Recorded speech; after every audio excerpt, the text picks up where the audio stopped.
This is some of the few things I have left of my sons. This is some baby clothes. You think back and you've got your first child and you have such high hopes. And, you know, for that little period of time, everything seems just perfect. And it just seems like the world is going your way. Then reality sets in.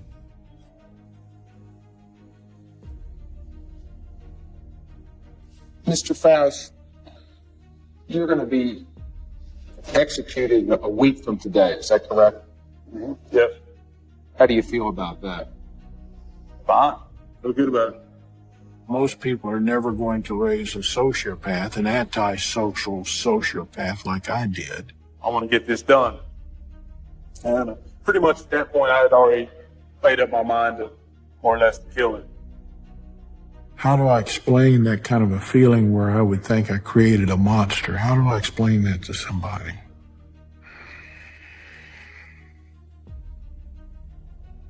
Maybe I need a little break here. I'm sorry.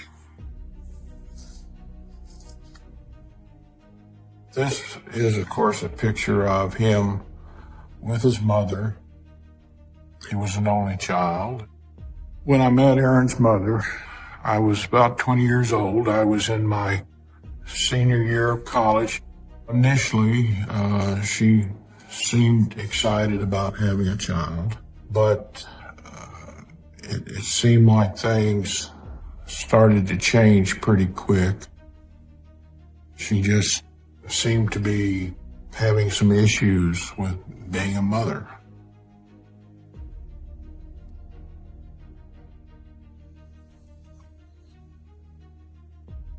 After his mother has left, we're divorced. You just don't get the sense that he's happy.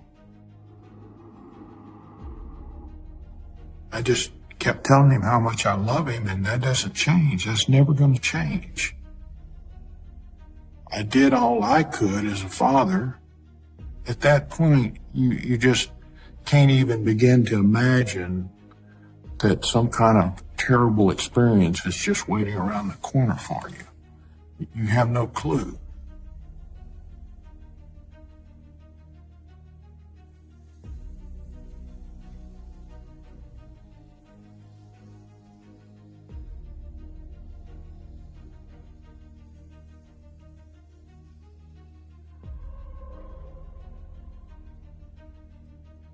At home, in my presence, there was almost never any kind of a problem. It was always 5 minutes out of my presence when the bad things would happen.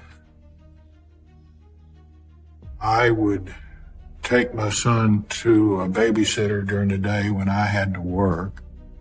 She's a very sweet Christian lady. When he started with the babysitter, I didn't see any problem. But I remember one time picking him up from the babysitter. What's wrong? Robert, I'm not really sure how to explain this.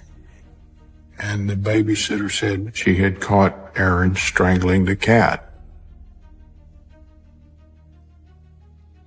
There must be some misunderstanding. Maybe he was just playing with her. He wasn't playing. He had the cat around the neck and was choking it, and the cat had scratched him. This is alarming behavior. I am very worried about your son. I think he might need help. The cat was ultimately okay. He didn't kill the cat, but I was very disturbed that he would harm a cat. Aaron, come here. Aaron, why did you do this? Why would you strangle a cat? You want to tell me what happened? I don't know, I just wanted to, I guess. You couldn't get an answer from him. I don't know. I don't know why. I don't know. Nothing. He just chose to pick the cat up and strangle it for no apparent reason. Tell her you're sorry. I'm sorry I hurt your cat. I was trying to be as good a parent as I knew how to be. and understand what was going on in his mind. I'm so sorry about this. I'm going to talk to him and make sure this never happens again. Let's go. There was never any understandable explanation for anything he did. So how do you correct the problem?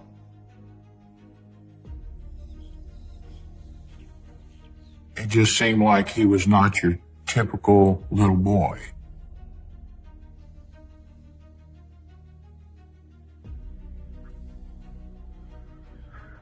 I remember he was about 6 years old. One morning I get up about 6:30, and it's my routine to wake him up, get him ready for breakfast and ready for school, and I walk into his room and he's not in his room. So I start looking around and I don't see him anywhere. Aaron, where are you? I look outside the door and I see him in the backyard.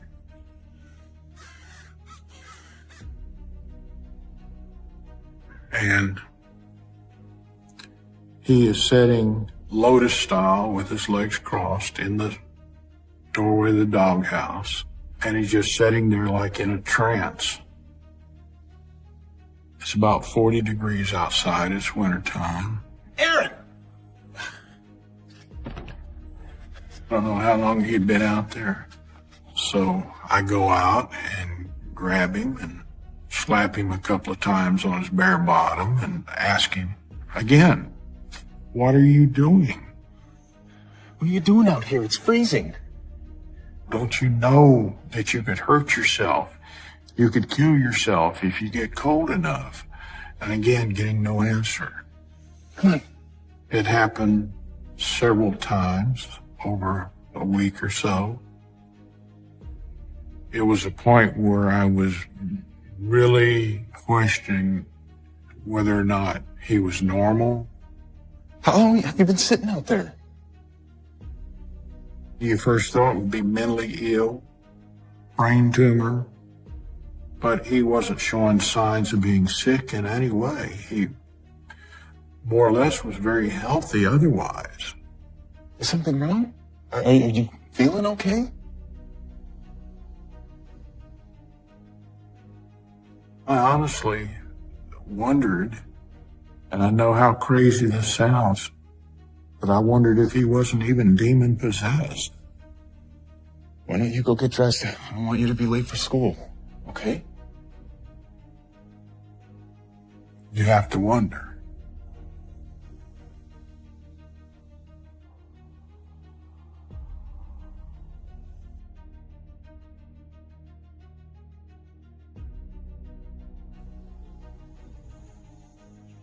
A few weeks after that incident, 6:30 in the morning, I answer the phone. Hello? And man says, do you know where your child is? I thought, what kind of a crazy question is this? Who is this? I said, yes, I do. He's in bed asleep. Just didn't occur to me to think that he wouldn't be. Said, go check. I put the phone down and I walk into his bedroom and he's not in his bedroom. It's a very upsetting situation to be in. If your child is missing, I mean, what parent wouldn't be concerned, upset, wondering, have they been kidnapped? What's going on? You have no idea at that point. Where's my son? I honestly didn't know if I'd ever see him again or not.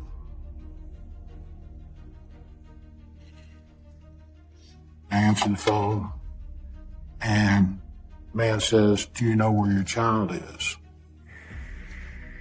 Who is this? So now, it's like panic. What's going on? Is this a kidnapper calling, Where's my son? And he says, well, I'm an off-duty police officer, and your son is sitting on my front porch in his pajamas. Okay, I'll be here. Thank you. At least Aaron was okay at that point. So the police had a car pick him up, and they brought him back. Aaron, I'm so glad you're okay. Sir, I'm glad your son is safe. But You understand I gotta file a report. It's a very serious matter. And it says if this happens again, your son will be taken away from you. Child Services is gonna have to get involved. To be threatened with that, you feel like a failure, total failure as a parent, that you're such a bad parent that they want to take your child away from you. Yes, I understand. Thank you so much for bringing him home, officer. And I have a very long talk with him. Do you understand how dangerous this is, what you're doing? I don't understand. What were you thinking? But it was always the same with Aaron, that you could never get an answer. Why did you do this? Something bad could happen to you. You understand what I'm saying? You just, for the most part, get a blank stare. Might as well be looking at that wall there and trying to get an answer from that wall. Just about as easy. I just don't want you to get hurt. Okay? Why don't you go inside? I'll make us some breakfast, okay?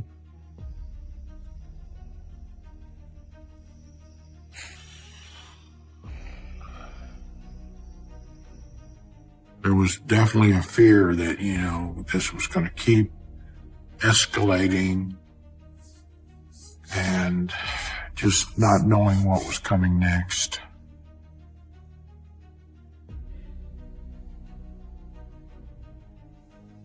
There was never a point in school that there wasn't something occasionally happening where there's just causing a disturbance in the classroom or getting in a fight. It was just a routine. Regularly going to the school to talk to a principal about the latest thing my son had done.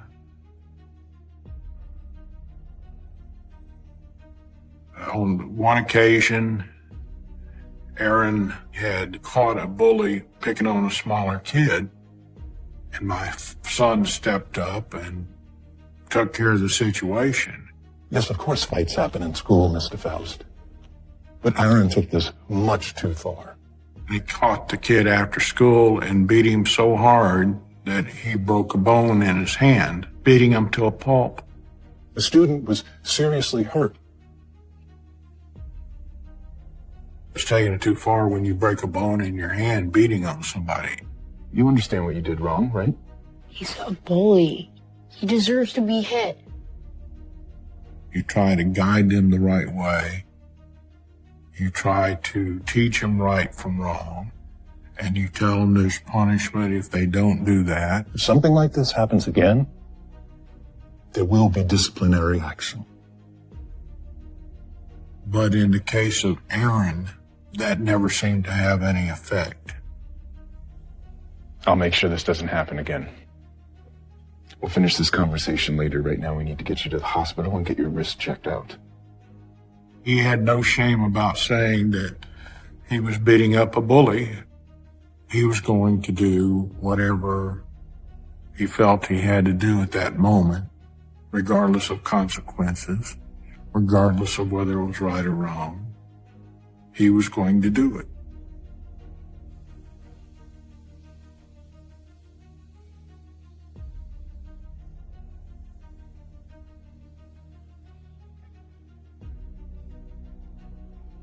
I've tried from early on and tried everything to make a difference, and I couldn't. There were no practical answers to what was going on. I took him to 3 psychiatrists, and of course they'll tell you they can't diagnose you till you're about 18 because kids, they go through so many crazy things that you can contribute to just growing up. But nothing's changed. He hasn't gotten better. I just don't know what else to do. Out of the 3 psychiatrists we went to, it's just nothing. Absolutely nothing. Mr. Faust, please be patient. This is perfectly normal behavior. No, I really think there's something wrong with him. They never gave me any kind of an answer. You have nothing to worry about. I'm sure he'll grow out of this. I don't think they had a clue what was going on any more than I did.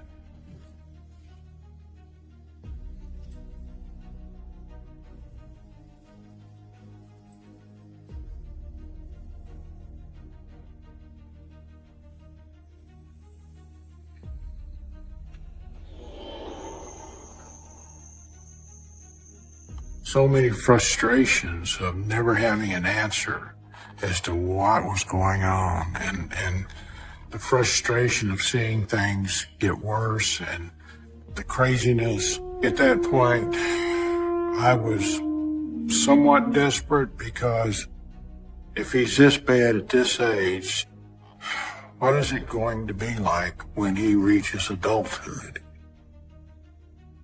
I was just seeing an adult that would be a very dark person, the kind of person that might murder somebody. It's not something I like to bring up, but, there was the thought that maybe I'm so frustrated and just want to give up.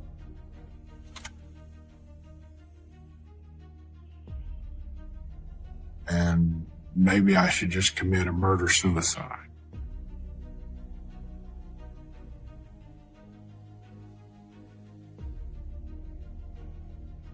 I mean, that's hard to say.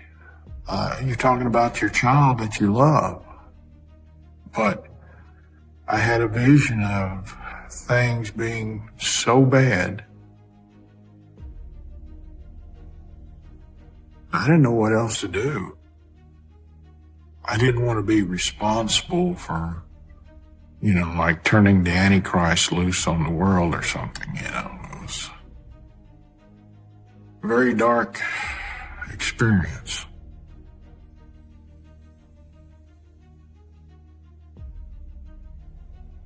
After that brief thought, that was a turning point for me where I said, I'm going to have to turn this over to God. And I prayed. I said, God, I'm turning my child over to you. I just pray that you keep him safe till he comes to Christ, because I want to be able to spend eternity with him. So I turned him over to God. I didn't know anything else to do. That was like taking some medicine for me and got the dark images and thoughts out of my head.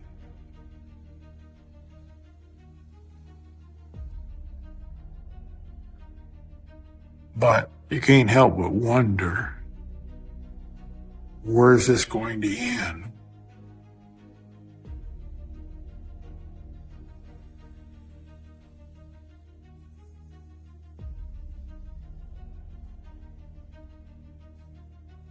He doesn't look like somebody who's going to be murdering somebody.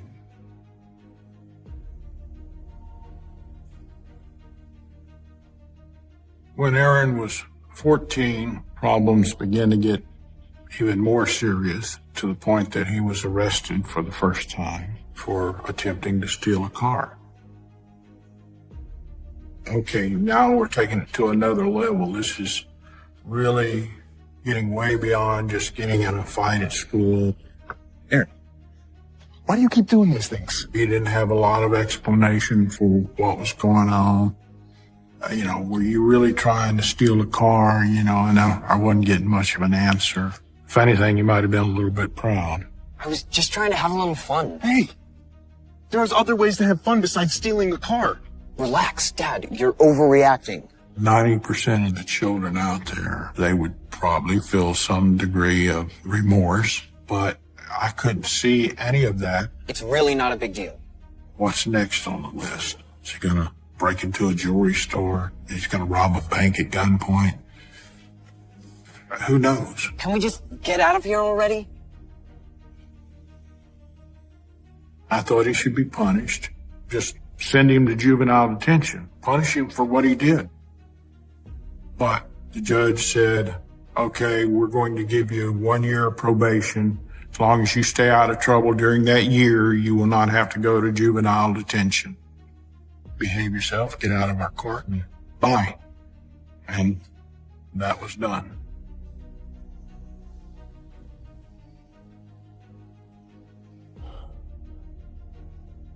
By the time he was 15, There was just always seemed like something going on, just continually.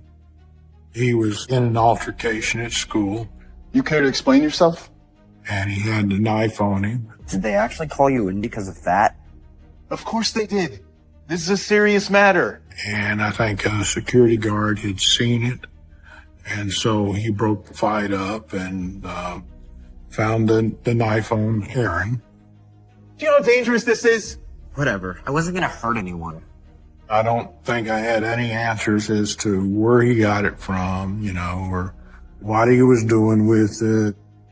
We have been over this before, Aaron. What's the problem? It's not like it was a gun or anything. No. Did he care? No.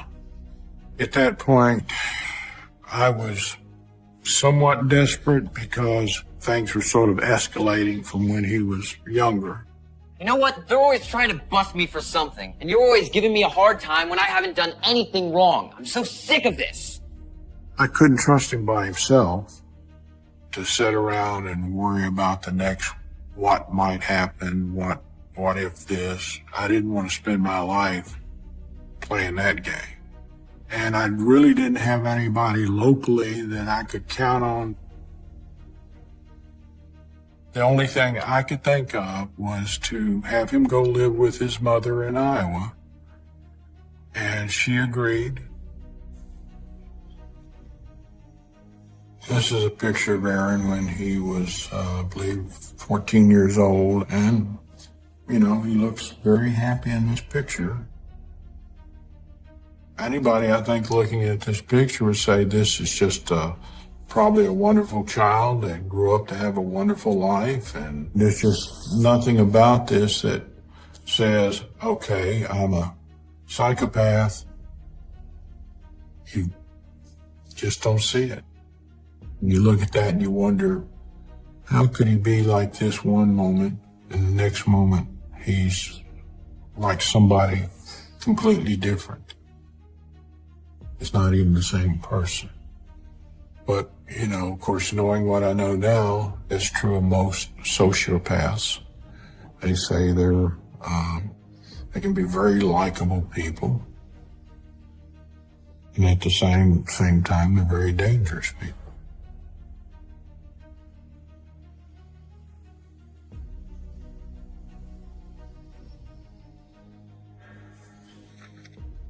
This would be when he's 18, when he'd had the 2-county high-speed chase in Iowa.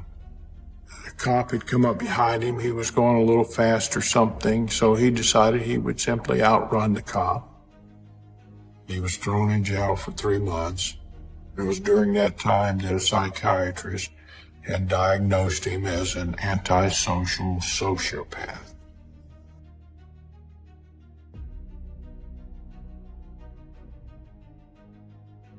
Then once he was released, he came back to the Fort Worth area.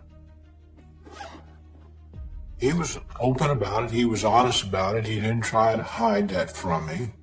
He said that they were trying to put him on some real bad medicine. Hey, what are those? Just some pills the doctor gave me. And of course, Aaron, he wasn't going to take the medicine unless they absolutely crammed it down his mouth. He was not going to take it. Shouldn't you be taking these? Not that, I'm not going to take them. Aaron was 18 at this point. He was an adult on his own. That was his choice. So while, yes, it answered a lot of questions about why did he do this? Why did he act this way? Why was he always getting into trouble? It didn't change the fact that he was going to probably continue to have problems and get in trouble. But to this point, a lot of what he did mainly just hurt him. And so I wasn't dwelling on the idea that, okay, he's going to probably kill somebody soon.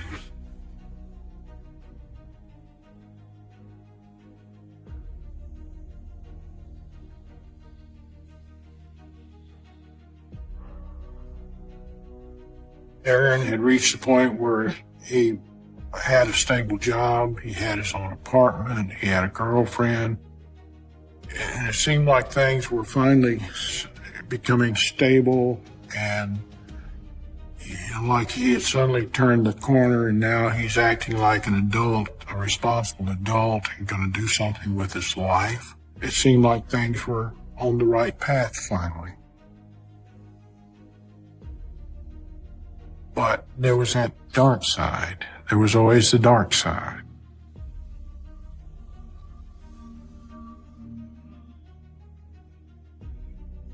Aaron called me, and he was having an argument with his girlfriend. When I got over to Aaron's apartment, he was so worked up. Make her stop! And he had a shotgun in one hand, holding the shotgun, waving it. Make her shut up! He was having an argument with his girlfriend, and he had a shotgun in one hand, holding the shotgun, waving it. It was just crazy the way she was yelling and carrying on, and why don't you go ahead and shoot me? Take your shotgun and shoot me. Shut up! Just aggravating him to the point, he was getting really riled up. What do you think you're gonna do? You think you're gonna shoot me? Starting to lose control. But he's doing everything in his power to resist doing anything to her. He doesn't want to harm her. He cared about her. You are such a coward. You won't even do it. And she is continuing to shout things at him. I was concerned that if I didn't calm the situation down, it's not going to end well. Shoot me already, damn it! Stop it! Aaron. I finally talked him down some, got him to put the gun down. Just hand me the gun, okay? It's fine. I just told him he needed to leave and go to a friend's house and spend the night, just get out of that situation, and finally talked him into leaving in the car and going elsewhere. And so things, worked out, luckily. I don't know what would have happened had I not gotten over there. I'd never seen him like that, it was crazy.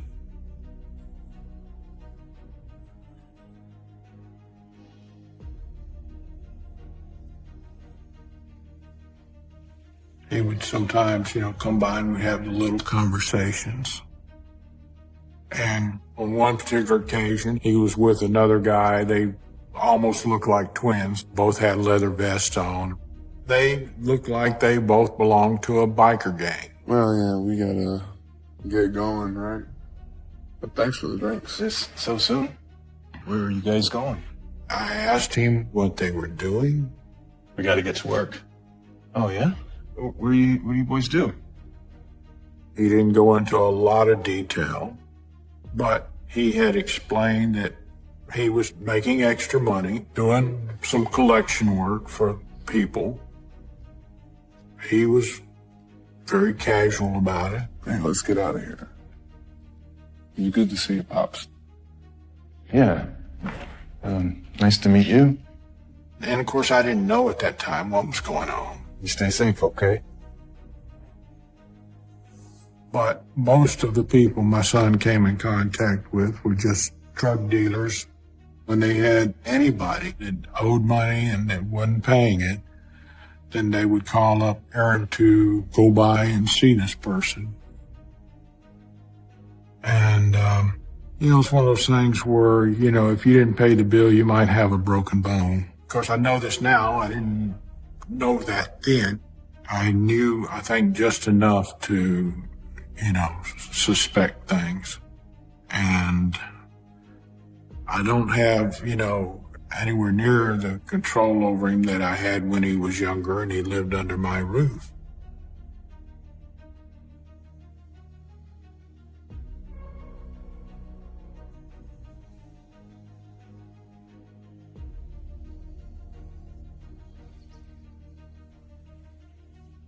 On one occasion, he'd been in a bar and a guy was harassing a lady and he beat him up and he was thrown in jail for 2 days to see if the guy would press charges. I had made the comment about if you don't stay out of bar fights, you'll get killed. He said, Dad, I can't be killed. You don't get it, Dad. I'm invincible. I said, what do you mean? And he would tell me a story. All right. Other day I'm in a bar, right? He says, well, I was collecting some money and the guy pulled out some kind of automatic weapon like an Uzi. And he said he just started firing back and forth like this, just going back and forth. He just started spraying. Bullets are flying everywhere. People are ducking left and right. And my son wasn't shot. He wasn't scratched, not anything. Like he was like one of these superheroes, like a Superman or somebody. And that's where the story ended. I just can't get hurt. It was like a lot of his stories where he would tell me something about something he got into, but he had never finished the story, like to say, well, I killed that person. The story would never get to that final step. I'm bulletproof. Is he making up stories to impress his dad that he's a tough kid? I don't know. At this point, I did not have any details that I could provide to law enforcement. I didn't know dates, locations, names. I just prayed that God keep him alive till he came to Christ. There were a lot of times where I just said, God's in charge. That was the one thing that over and over again kept me sane.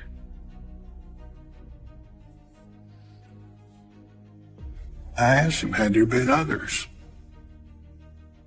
And he said yes. I want to get this done. And pretty much at that point, I had already made up my mind to more or less kill him.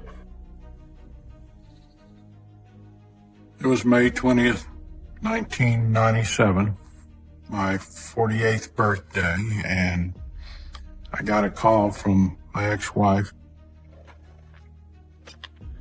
Hello? And she said that the police had been looking for Aaron. What happened? And that they had arrested him. And that was about the extent of what she could tell me.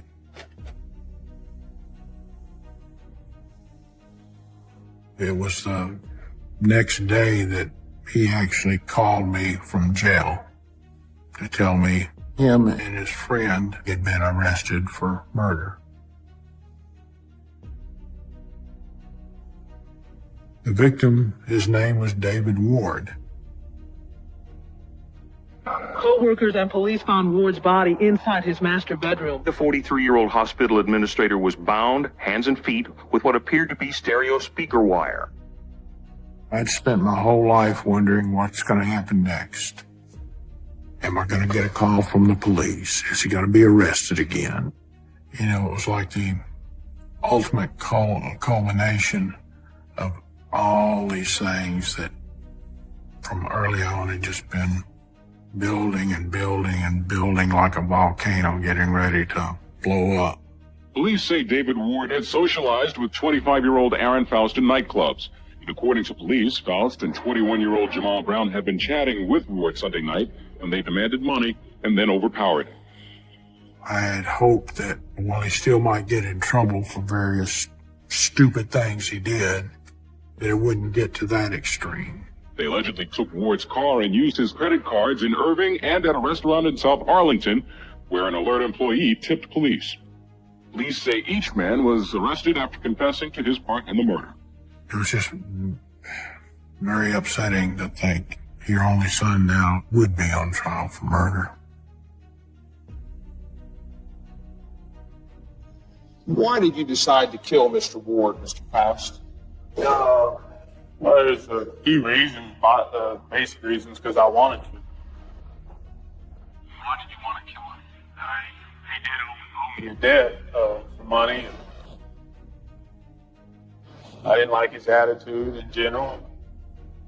I've never seen the video, but I basically knew that. He didn't try to cover it up. He didn't try to say I'm innocent. He was pretty straightforward about what happened. He had a stuck-up, snobby attitude. And I was just, at that point, I just didn't care. Something to do. We're talking about a sociopath, and if you look up the definition of a sociopath, I think one thing it'll say is remorseless. I grabbed David Ward in a chokehold and, choked him. And Why'd you choke him? killed him.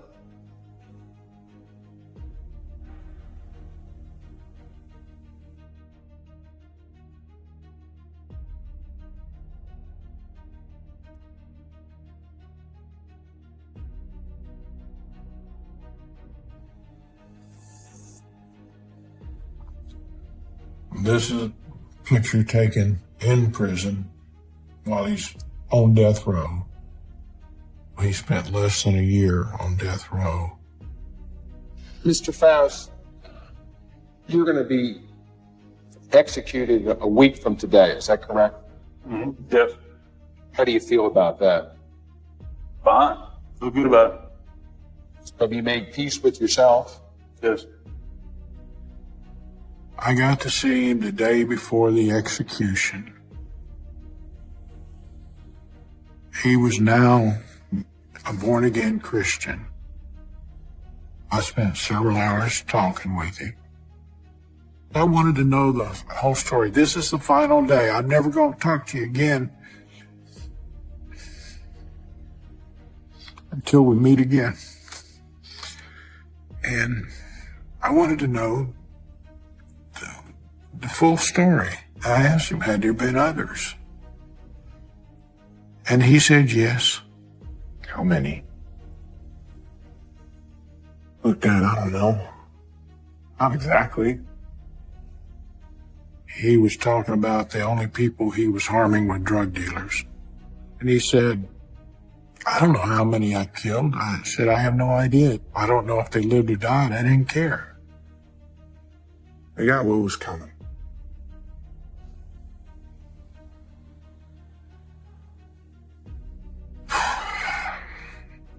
That's a pretty heavy thing to have to hear your son describe. Who knows? He might have killed 20 people, but we don't even know.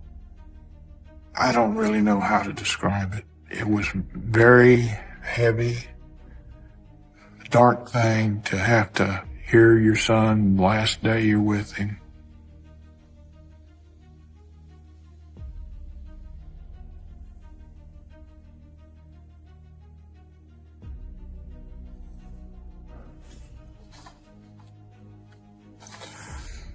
This is a poem that was Aaron sent to me in a letter. It was the Father's Day, June 1997.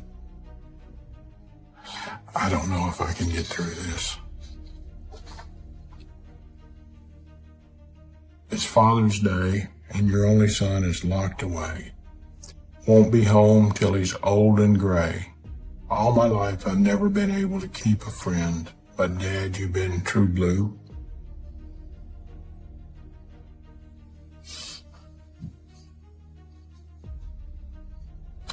You've been true blue to the bitter end. My life was full of sadness, and my mind clouded with madness. But when it's all said and done, I'm laid to rest. I hope you know you did your best.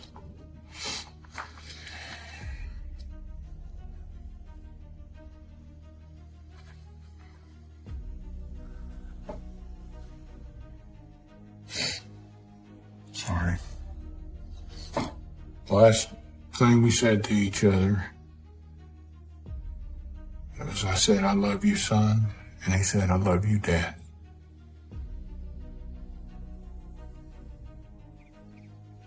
I knew I would miss my son. And I do. I still miss him. You can't help but feel like, am I to blame for this kind of thing happening? Did I do something wrong? Did I not do enough? But at the same time, I didn't want to spend my life playing that game. You just have to move on. I don't know if you can hope for more than that. You never know. There may be just one person out there that'll see this and say, oh, I now know what is going on with my child. We can learn from our mistakes, and we can use those same things to help other people if we're willing.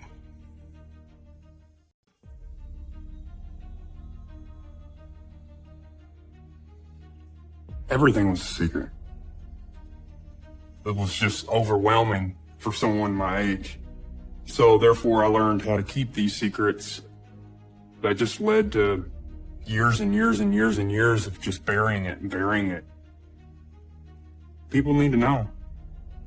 There's so many people out there that have no idea. So here we are. I'm going to talk about it. I'm going to give it to them and let them know. July 30th, 1983. That's the date a monster was born. This monster was my brother. His name was Kevin Duck. He didn't evolve into this. He was born this way. And he'll die this way. We were living on 40 acres in Foresthill, Louisiana. We grew our own food. We hunted for our own food. We didn't have access to TV. We were so secluded that I didn't have the knowledge of police, firefighters, ambulances. I was confined to this 40 acres, and that was my life.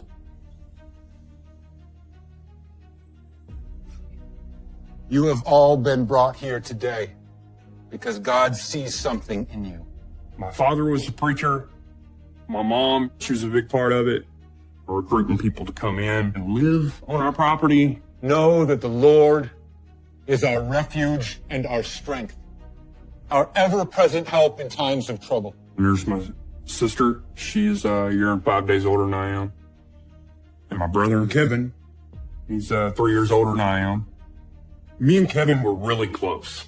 He gave off the impression to me growing up that he was my protector, and his influence was powerful.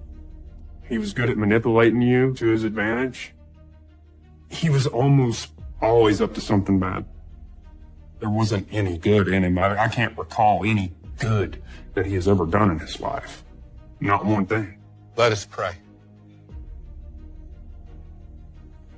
But anything that had happened on that property stayed on that property.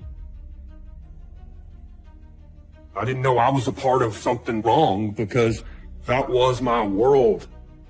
And then that's where it all began.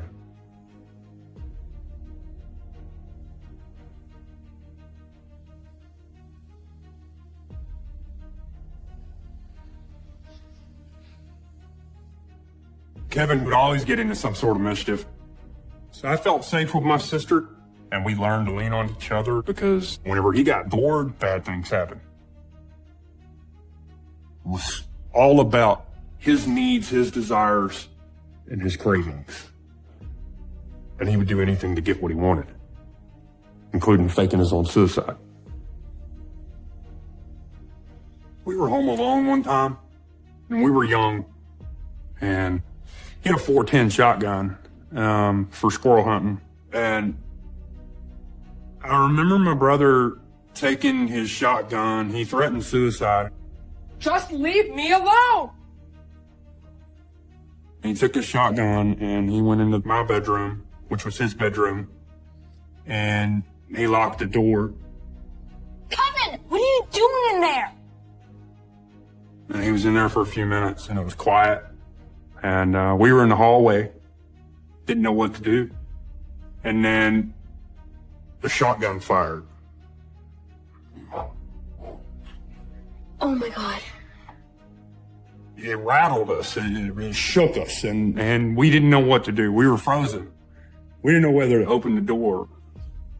Should we go in there? I don't know. And it was quiet. We sat in the hallway, and together, we built up the courage to open the door. You go in first.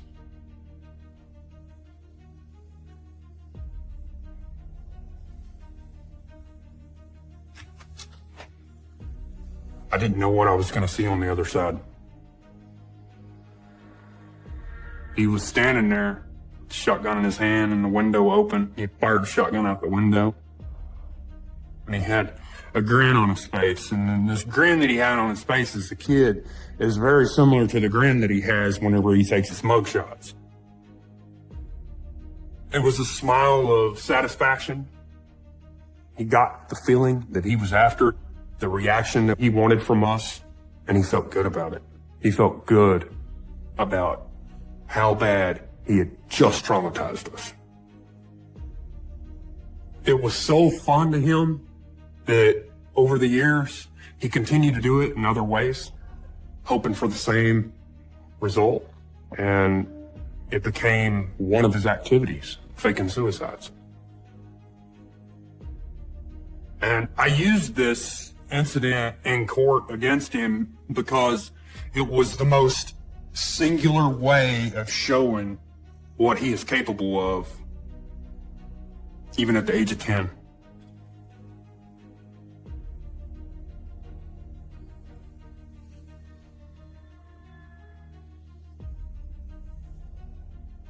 Fire was always in our lives. I used fire as a tool for warmth and different things out in the woods, build a campfire because it's fun. Kevin was different. Kevin used fire as a weapon. I remember squirrel hunting with him. You'd post up somewhere, and the squirrel would come at your squirrel call. Well, this one did. He fired at it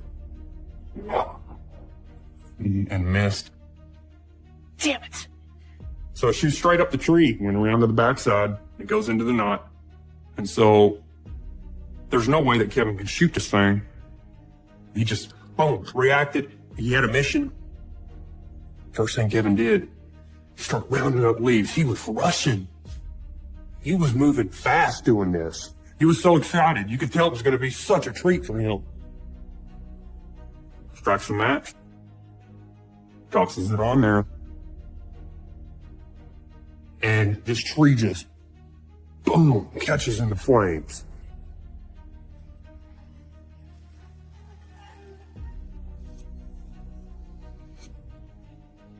You can hear the squirrel. It's like a rabbit, has a unique, it screams like a child. And at that age, I was hearing an animal die and suffer. And it was traumatic. It was very traumatic. And then you look over at him, and he's just still taking it in, hearing it scream, hearing the torment, hearing it suffer. And he loved it. He loved it. He didn't want the animal to die humanely. He needed something from it dying. And then after screaming stops, it's over. We pick up our guns and move on. John, are you coming or not? I don't hunt to this day because of certain things that I encountered with him, you know. He's hurt everything that has ever come across his path. Just to watch him, watch the life leave our eyes. If it was alive, he wanted to watch it die.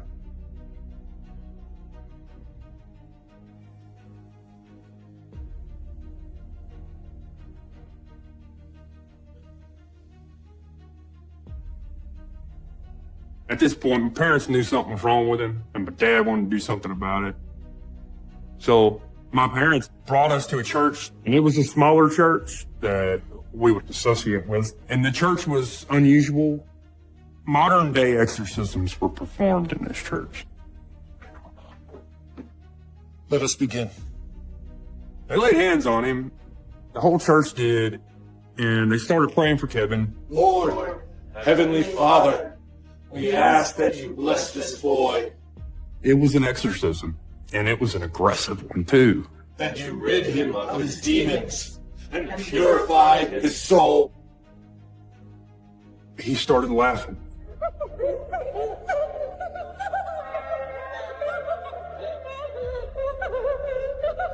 in a psychotic manner. It wasn't his laugh. That's why it was scary to me. He just started laughing and laughing and laughing at everybody and laughing at everybody as they were preying on him and laughing. It was so evil. And I'd never seen anything like this before. Lord, Heavenly Father, we ask that you bless this boy. It was a slap in the face to everybody. It was a rejection as to what they were doing. They pray harder, but he continued to laugh in this evil way.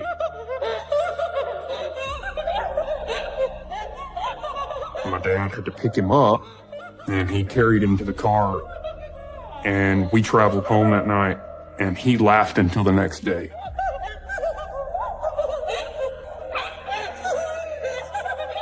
After that, I believe my parents gave up on fixing him with religion.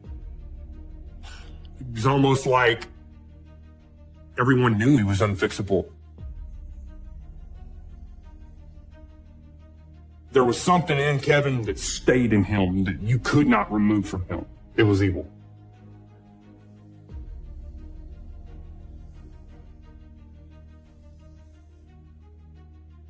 What are you gonna do, Kevin? You're gonna hurt. That was probably the day that I realized that he needed to die.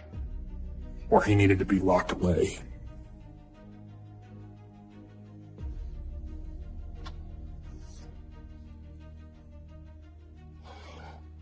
This picture was taken on our 40 acres, not long after we moved there. If I could talk to this little boy in this picture, I'd let him know that there's a lot of bad things in his future. I look scared, I look traumatized, and he has a smirk on his face. I remember this look. I remember the way he stood. I remember it all.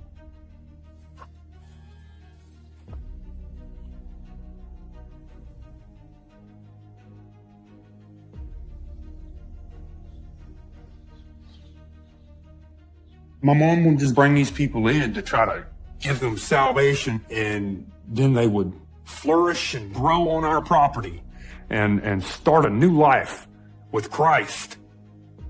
This girl, she was from Louisiana, poor, no future, vulnerable, can't defend herself. And just a few months, she got pregnant by him. Sex was such a crime. It was such a crime in our family that if my parents had found out that she was pregnant, our world would come to an end. Wait here.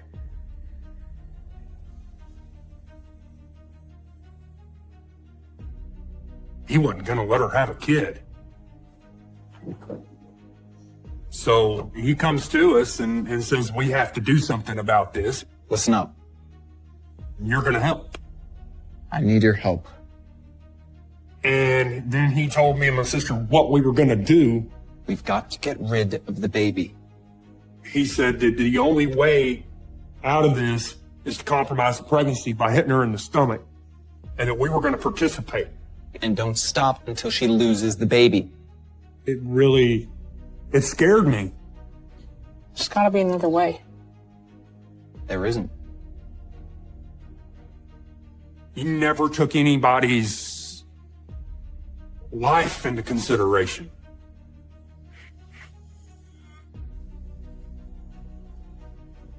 But what was I gonna do? I couldn't stop anything at this point. I was fully under his control. I was still young. My sister was still fully under his control. And so he didn't put a gun to our head, but his words were still just as powerful as gun.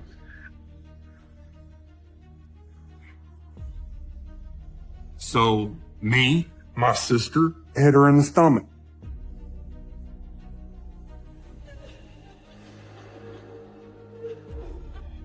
But it didn't stop the pregnancy. She ended up having the child, and he was a healthy baby, thank God. And one day, she was gone. Never seen her again. I'm glad she didn't lose the baby. I don't know how I would have handled that growing up.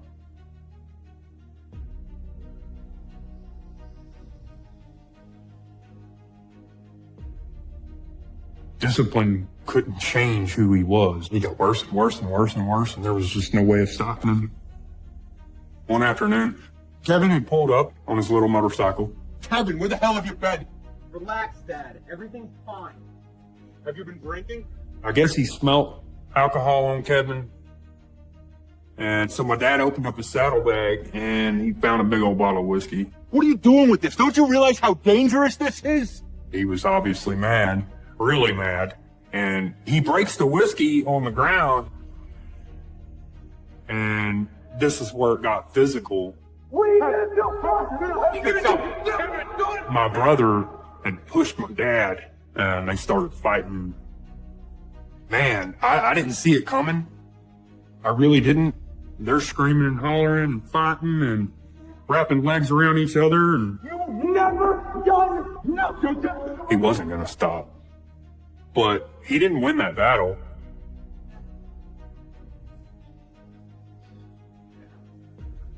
My dad put Kevin in a rear neck and choke and put him to sleep. Made him pass out right there, blacked out on the floor.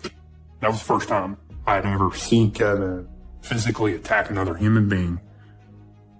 And he got a thrill from it. And from that point, he evolved into what he is now.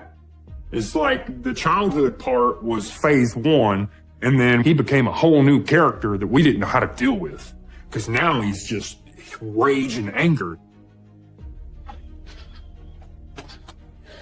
Kevin. When he woke up, he just got up and then walked away. Just leave me alone. It was never spoken of again. It was a marker that this was not going to end. This was only going to get worse, and he was going to be his own commander, and nobody was going to stop him. So it was a whole new realm of fear. What the heck is going to happen now?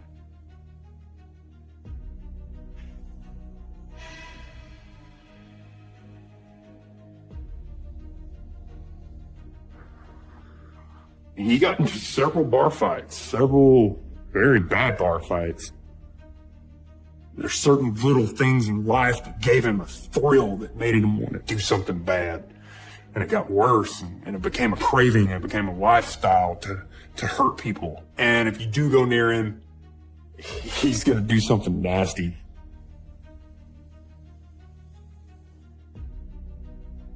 I don't see someone that can change their ways. I don't see someone that can be fixed. I see a thing. There wasn't any good in him. It's not there. It's not there.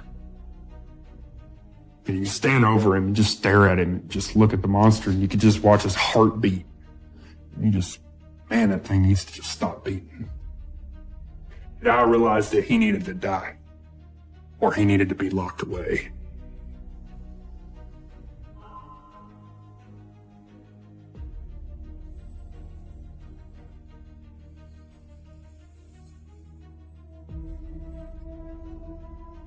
I knew that this story had to end. So I went and got a shotgun.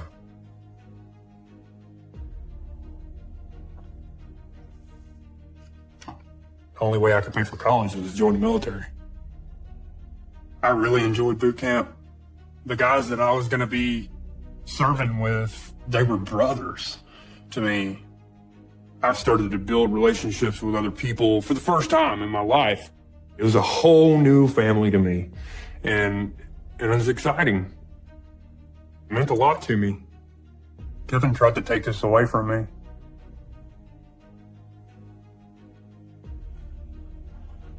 A couple years after I joined the military, Kevin had gotten into some trouble down south in Louisiana, and he got arrested, and he impersonated me.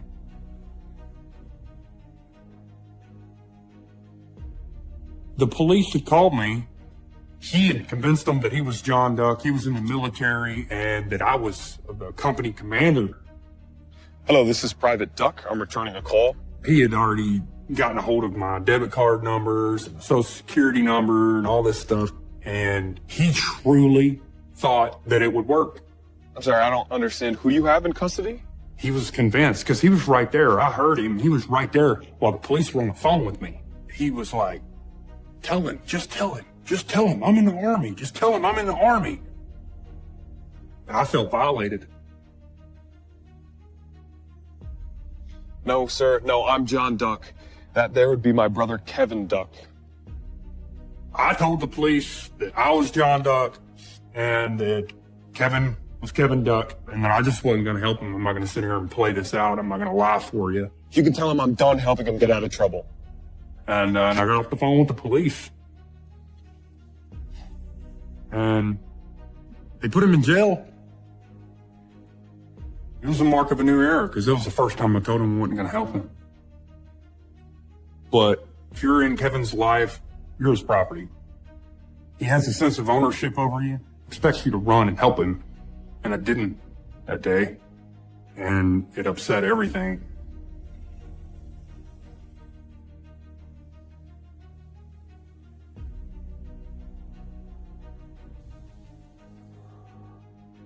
The day that he beat up my sister, I'd just gotten home after a long tour in Iraq, and Kevin was having some issues with his girlfriend at this time. His girlfriend was friends with my sister. Well, my sister stepped in and interfered and told her that if she didn't get out, she was going to get hurt bad. And Kevin didn't take it so well. Hey! Didn't take it well at all. He grabbed her by the hair of her head, jerked her, threw her on the ground. It's between me and my girlfriend. This has nothing to do with you. And he grabbed about a 3-foot-long jack handle. And he went to swing and hit her in the head. I was very close to my sister. I felt like it was my job to protect my sister. I was her safety net, and she was mine. I ran into him, and we collided up against the wall. I said, I just came home from the war. I don't want to start another one.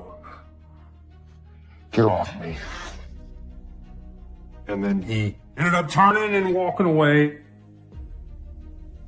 He was more violent that day than I'd ever seen him toward us before. And I got my sister up, took her to the ER.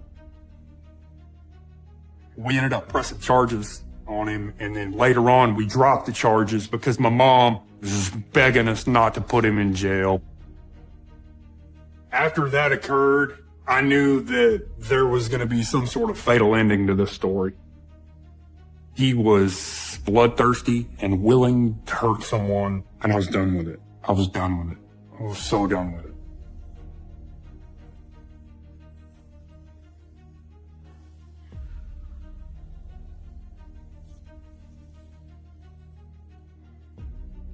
I went to a gun store and I bought a shotgun. At this point, I felt like I needed to stop it permanently. If he got to the point that he was willing to kill his family, that idea flipped a switch in my head that this story had to end.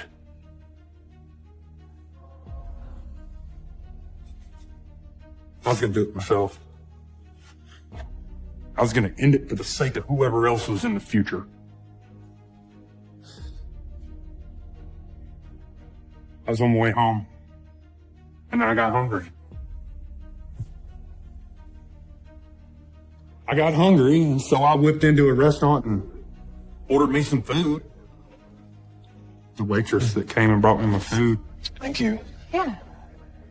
She had a smile on her face with her little blonde hair. You look like you're having a bad day.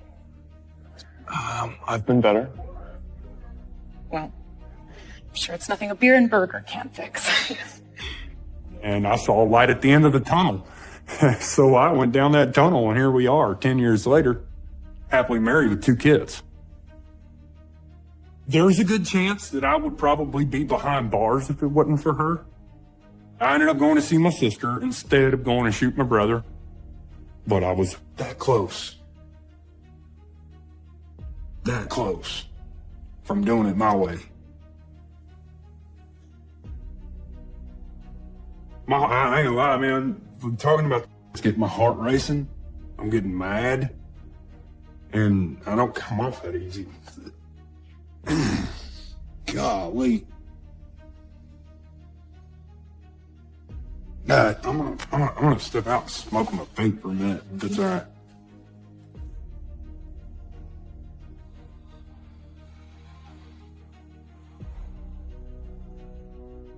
Oh my God! And I didn't really know how to react to it.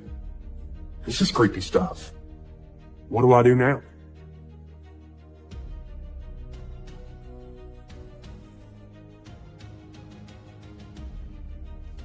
After I'd met my wife, I didn't bring her around my family.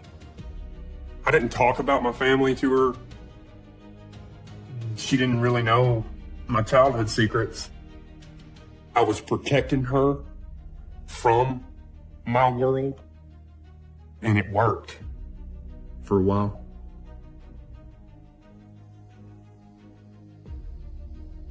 Nobody was home on this particular night. And I decided I was going to bring her to my home and we were going to, hang out and she could at least see my environment. So happy you came. Thanks for inviting me. Yeah. We were there for a few hours. Things started to get a little hot and heavy between us. We were in the bedroom and the door was open. I thought we were alone. Turns out we wasn't.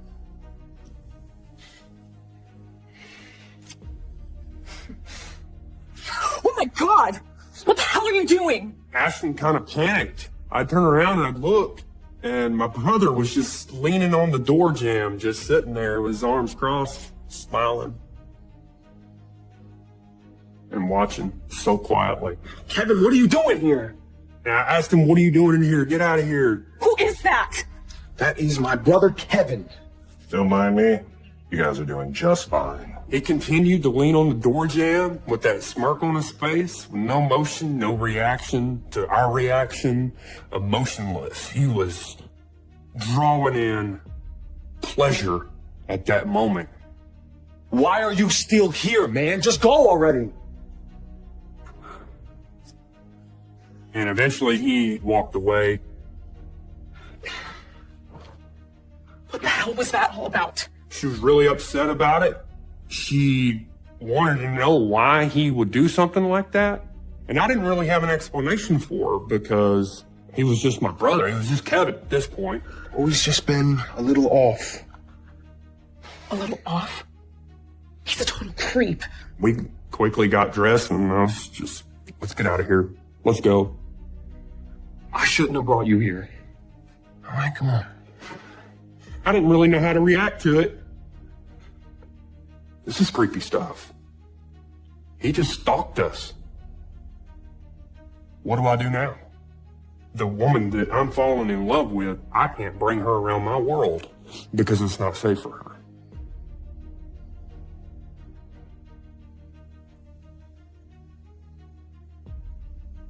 He brought home a girl one time. They got married and started having kids together. It went downhill so fast. It turned evil quick.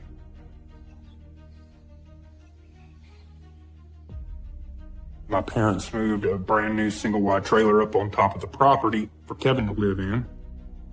You'd hear her screaming. You'd hear her screaming in that trailer up on the property, man.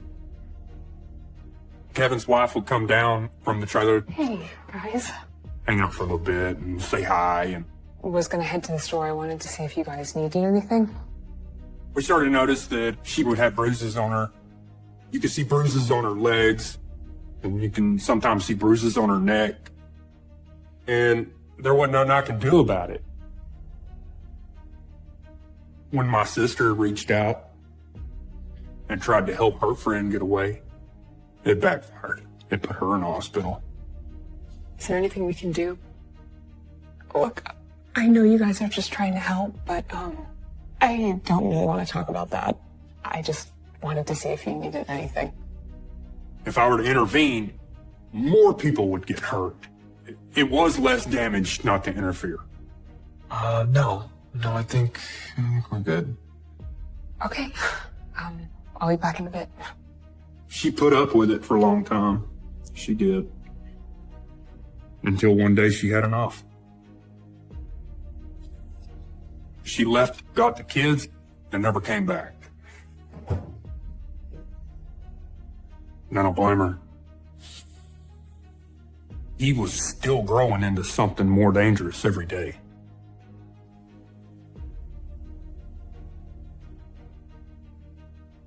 Kevin was working as a mechanic in Hot Springs Village whenever he had met Donna Nasky.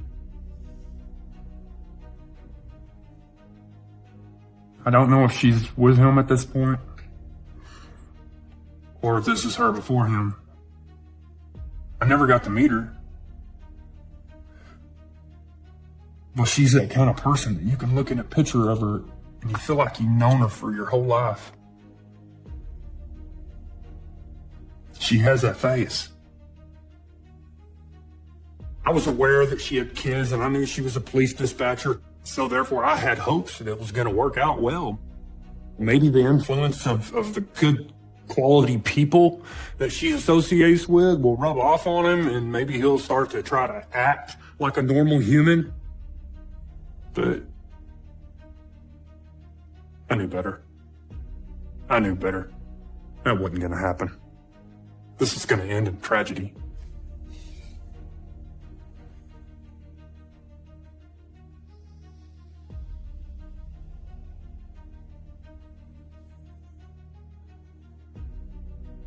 My wife was pregnant with our first son, and things were going good. We were at a little Christmas get-together, family, and all having a good time, opening some presents and stuff. And Ashton got a phone call. She signaled me to come outside, and would you excuse me for a second? Sure. Thank you. She had told me that it was Donna's family, and they were worried because she was missing, and she was last seen with Kevin. Okay. I'll let you know if I hear anything. Bye. I had that same familiar feeling that I had in several situations as a kid, to where you instantaneously get overwhelmed with adrenaline to the point to where your whole body goes numb. And then it takes a few minutes for it to come back and your adrenaline to slowly leave. They said the last time they saw her, she was with Kevin. But even through all my adrenaline and my inability to think, because of the adrenaline, I knew one thing, that if she was missing, if she was with Kevin, it was at fault. I knew this day was going to happen. I felt it coming my whole life. It was a matter of time. And so there wasn't any doubt in my mind. Do you think she ran off because she was trying to get away from him? No.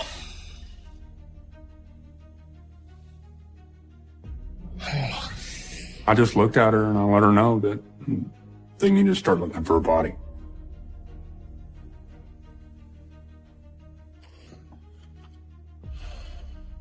Missing from Hot Springs Village, Arkansas. Donna Nasky 46 was last seen on Wednesday, December 21st, 2011 at 10:30 to 11 p.m., leaving a Christmas party in Hot Springs Village with her boyfriend. Donna is described as 5 feet 6 inches tall with brown hair and blonde highlights and brown eyes. Donna has been a dispatcher with the Hot Springs Village Police Department for 6 years.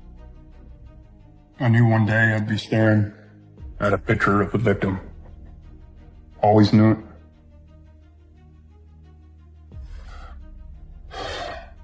And this is her. Learning about her, I know she was a loving mother. I see joy. That's a true smile. There's nothing fake about that. That's happiness in her eyes. She was surrounded by people that tried to love her as much as she loved them. I see a person that puts everybody's needs before hers. And my brother took advantage of that and destroyed everything. her existence was ripped from the face of the earth by a predator.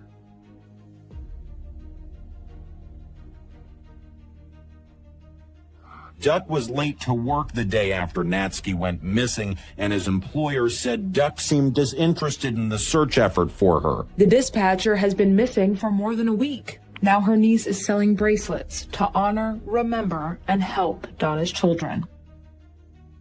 Find peace for Donna. Justice. I believe this bracelet resembles goodness, hope. This was an entire town coming together to resolve something.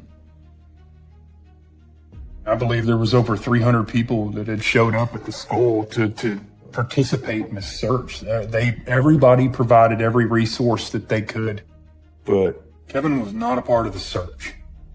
When I found out he didn't show up, I took it as complete and 100% confirmation that he was guilty.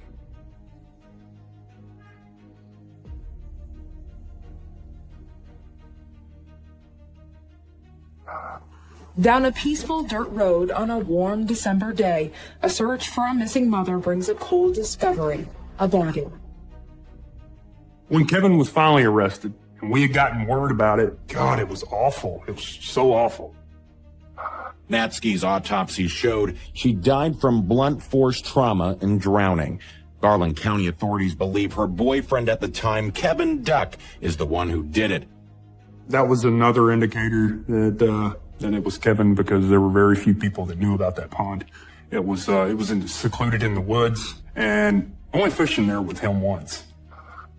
There was cell phone records that linked Duck to the area around where Natsky's car was found burning 3 days after she went missing that linked him to her death. You'd think I'd have been more prepared for it, because I'd been preparing for it my whole life, but I didn't know what to do. We needed to come to justice on this. We needed to put him away in a pen. And it was like everything that he had ever done and ever created in that one moment in life, he was finally going to be put in a cage and locked away. And I needed that. I needed that. I needed him to not exist anymore. Appearing before his own family members and family of his girlfriend, Donna Natsky, Kevin Duck entered a not guilty plea at his first appearance before a Garland County judge. For all the moments that I was in the courtroom, he never looked up. But whenever I got up on that stand, he looked up at me and we made eye contact. And then right after that eye contact, I said what I needed to say. And then I walked out of that courtroom. I was given the opportunity to go into the back and sit down and see him one more time before they took him away. I quickly said no. My dad and my sister did. My mom did. I walked out the door with my wife beside my side, and that was the mark of a new beginning right there. Afterwards, he told my dad to tell me that he forgives me for doing what I did. That'd be the last words he ever says to me.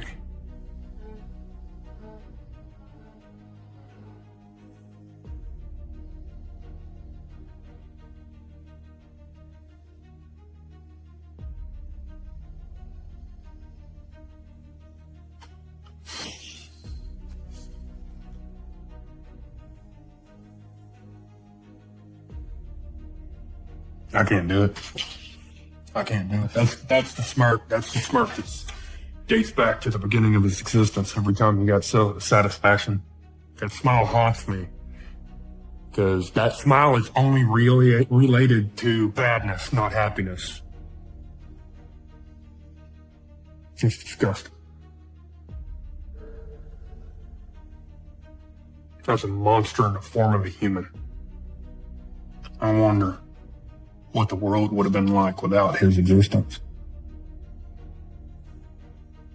Knowing now what I do know, if I were able to go back in time the day I bought that shotgun,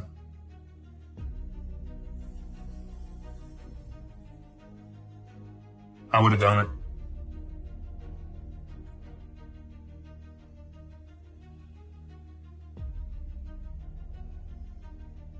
To this day, I think about him every day. I still love him. There's still a sense of brotherhood.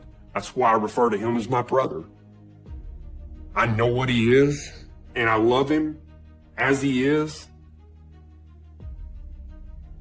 but he can't exist in my world. Eventually, one day, he's going to be a small part in the back of my mind. He's not going to be the majority of my mind. One day at a time. One day I'm going to get there, and I'm not going to have to think about him as much. And I'm going to leave this behind. I'm going to leave it behind, and I'm going to not forget about it, because it'll never go away. It'll never go away. But